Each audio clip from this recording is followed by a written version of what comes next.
दासी लेकर के जाएगी। कोई भी पुरुष उस कारावास भवन में अंदर नहीं जाएगा। और महाराज याद रखना, जब रानी मेरी शर्त ये आपको मंजूर है तो ठीक है महाराज, नहीं तो मेरी डोली को अब मेरे पिता के घर पे वापस कर दीजिए।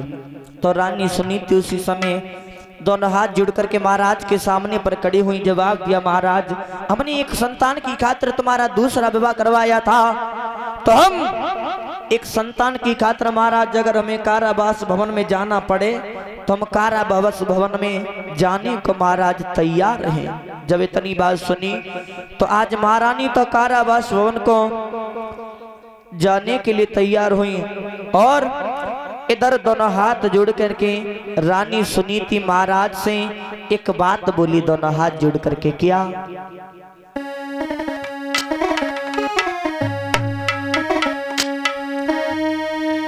आरे मेरी सासुल के लाला पिया और सुधी बाधिन की कारी लाई और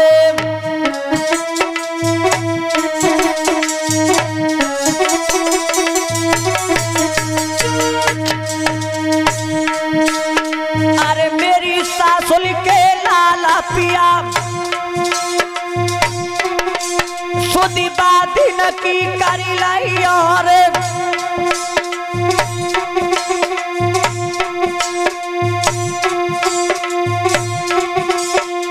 मोहरा बांध के ब्याही लई,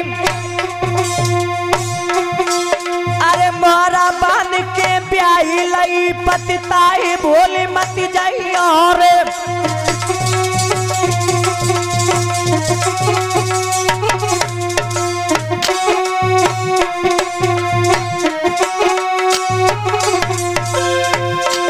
अरे मोहरा बांध के ब्याही लई, पतिताई भोले मत जाई और अग्नि पे जो कि समदई तुमता को मान रख लाई और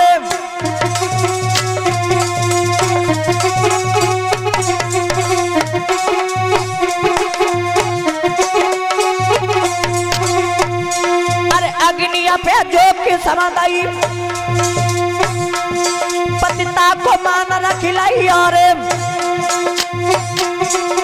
सोच लिया गई मेलन में मतिबा के बस परी जाई और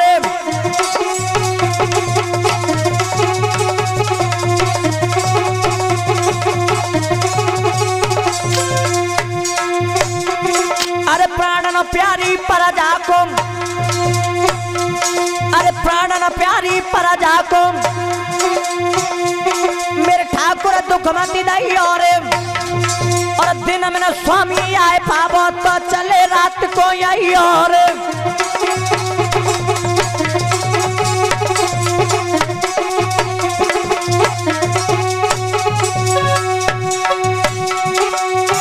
अरे जाखना जेला चली महारानी और अब बखने न बरसेगा वो पानी।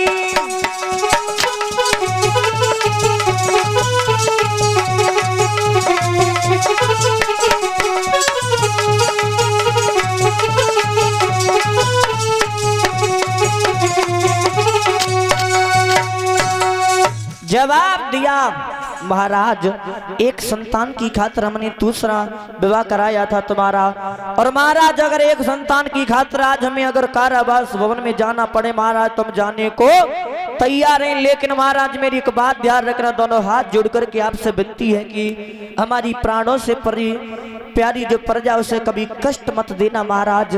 और अगर महाराज तुम्हें अगर कभी टाइम मिले तो महाराज हमें भूल मत जाना। और इतनी बात कहने के बाद भक्त मैया सुनीति कारावास भवन में चली गई और आज कारावास भवन में मैया गई हैं। तो ध्यान रखना भक्तों, कारावास भवन में जब रहने लगी मैया सुनीति और इधर सुरुचि महलों में रहती है, तो उसी शर्त के अनुसार मैया सुनीति के लिए एक सेर जौ का आटा जाता था और एक घड़ा पानी का जाता था।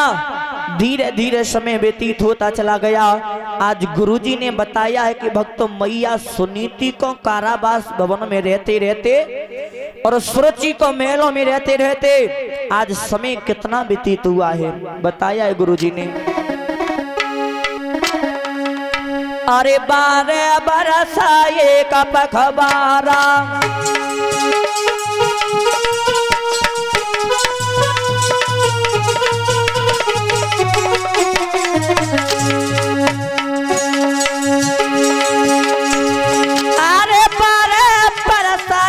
पखबारा और बाउरानी के न जनों को मारा।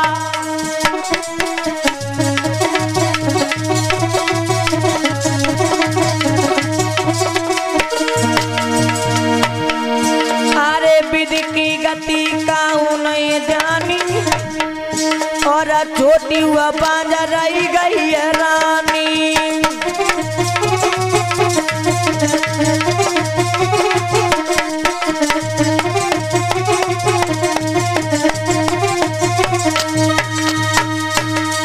ध्यान रखना भक्तों, 12 बरस एक पाख का समय व्यतीत हुआ है, लेकिन प्रभु का विधि का विधान, अगर संतान मैया सुनीति के पैदा नहीं हुई तो हुई भक्तों सुरुचि के भी नहीं। और जैसे ही धीरे धीरे समय व्यतीत हुआ, जब छोटी रानी के कोई संतान पैदा नहीं हुई तो आज महारानी सुनीति जो ही एक दिन मैया सुनीति को पता लगा है, बता दिया कि महारानी तुमने महाराज का दूसरा विवाह कराया था संतान की खातिर, लेकिन संतान उस रानी के भी पैदा नहीं हुई।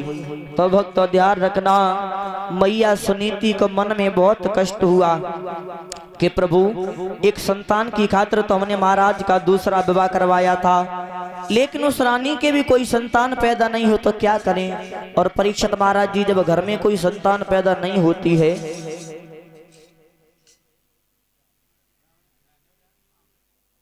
घर में कोई संतान पैदा नहीं हुई महाराज, तो माता पिता को बहुत कष्ट होता है। एक संतान की खातिर माता पिता पता नहीं क्या क्या कर जाते हैं, भगवान से अरदास करते हैं, प्रभु अगर हमारे घर में एक संतान पैदा हो जाए तो हमारा वंश आगे के लिए चल जाएगा।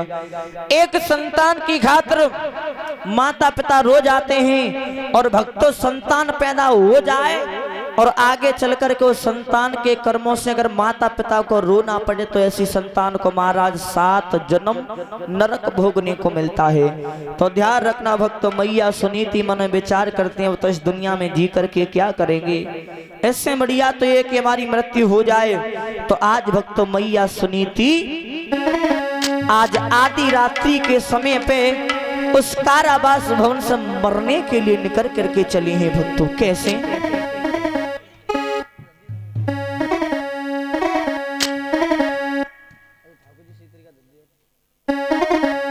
किस तरीका से चली भक्तों?